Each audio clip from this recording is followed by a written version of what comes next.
Hey guys, welcome back again to my channel. Ngayon ay tuturuan ko kayong mag-install ng Windows 10 at Server 2012. Kapag lumabas na ang Windows installation sa inyong mga computer, i-click nyo lang ang Next at Install Now.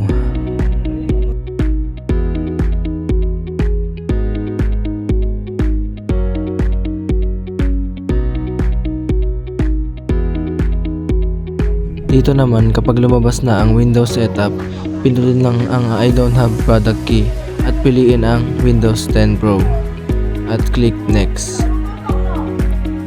Pindutin ang Accept License Terms at pindutin ang Next. Piliin dito ang Custom Installation. Dito naman sa partitioning ay i-delete lang lahat hanggang sa isa na lang ang matira.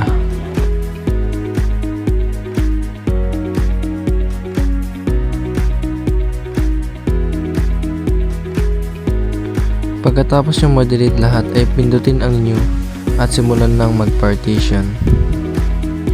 Dito makikita nyo ang size na 476939. Tinimes ko siya sa 0.5 dahil 50-50% ang ginawa kong partition. Bale, kinonvert ko lang ang 50% to decimal. Magiging 0.5. Dito makikita nyo na 470 ang nilagay ko dahil ni-round off ko ang 69 to 70. Kapag lumabas na ang partition ay pumunta lang sa pinakahuli at pindutin ang new at i-apply dahil automatic na to. Pagkatapos ay format ko ang partition type at pinindot ang partition 4 at pinindot na ang next dahil automatic na to. Nakadepende na sa inyo yan kung i-format nyo din o hindi. Kapag nandito na kayo sa installing ng Windows 10 ay pindutin lang ang Shift F10 at i-type ang task mgr. Pagkatapos ay pindutin ang processes at hanapin ang setup.exe. Pindutin ang set priority high. Makakatulong ito para mapabilis ang loading ng ating installing ng Windows 10.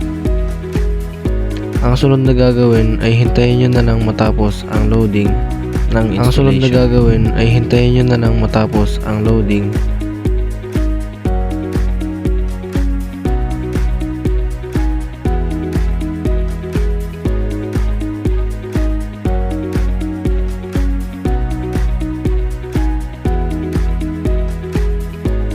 Kapag lumabas na ang 10 seconds countdown ay bunutin agad ang USB para hindi ito bumalik sa boot. At hintayin yung automatic mag-restart.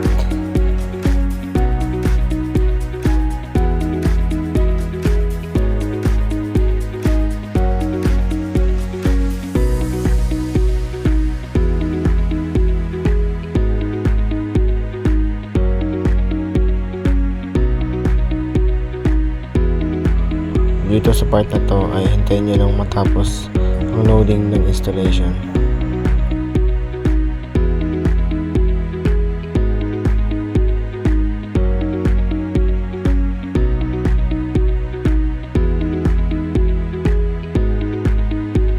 Kapag lumabas na ito sa inyong mga computer ay pindutin lang ang Customize. Ang sunod na inyong gagawin ay pindutin lang ang mga next at hintayin mag-loading.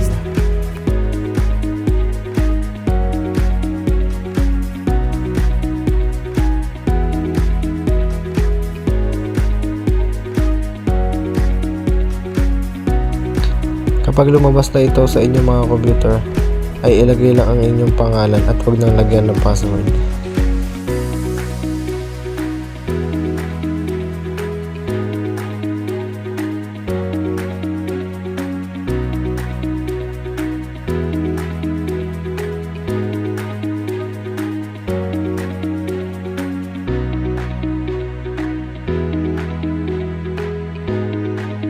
At ayon ay tapos na ang ating Windows installation.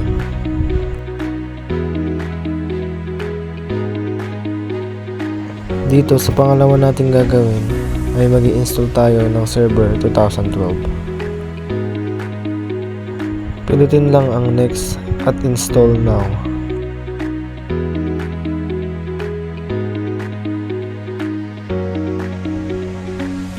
Kapag ito ay lumabas na sa inyong computer, pindutin lang ang pangalawa at pindutin ang next.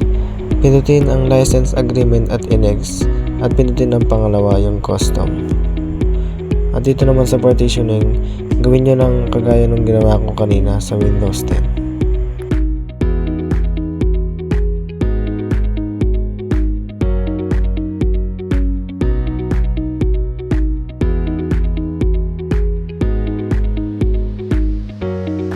Pagkatapos nyo mag-install ng Windows Server ay lalabas ito sa inyong computer.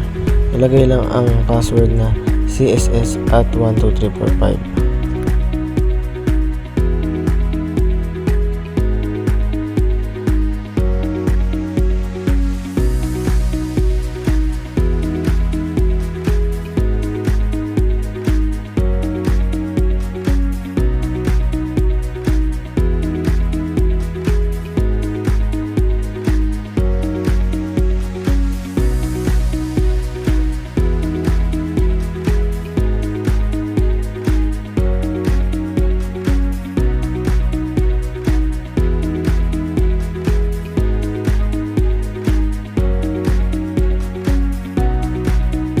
At ito na nga, tapos na ang ating Windows Server 2012 installation.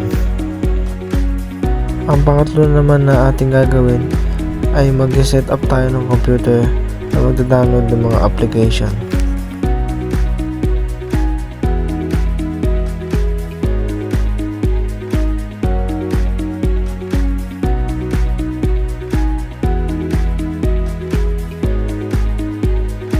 Ang una natin dito gagawin ay isaksak ang USB.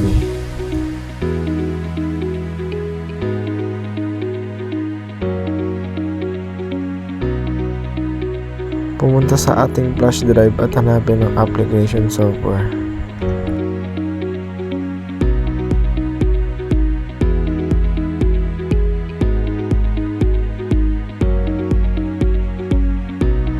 At simulan na natin mag-download ng application.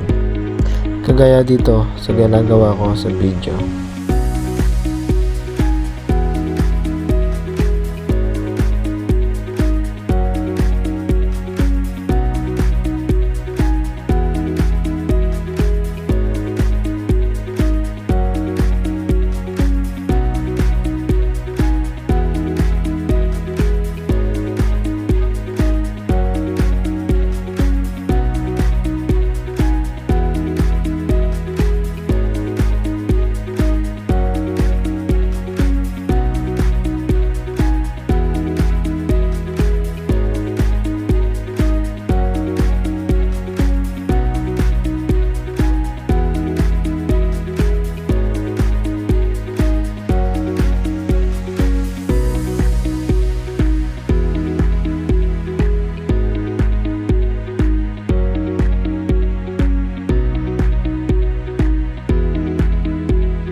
Dito naman ay mag-change tayo ng computer name. Pindutin lang ang this PC at pindutin ang properties at change settings.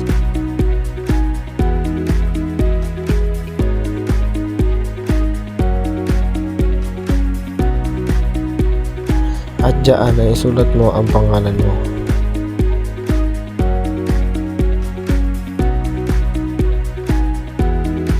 Pagkatapos ay pindutin mo ang OK at saka i-close na ito.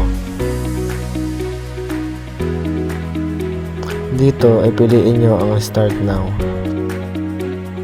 Kapag nagre-restart kayo, bunutin nyo agad ng USB para hindi mag-boot.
huli natin gagawin ay itugma ang oras at date.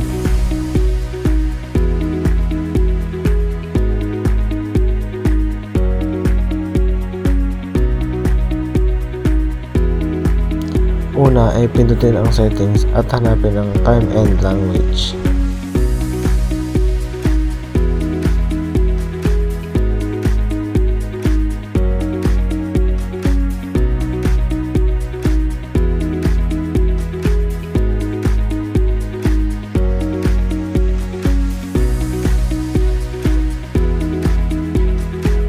At doon na nga nagtatapos ang ating installation. Thanks for watching guys. Don't forget to like, share, and subscribe. Peace out.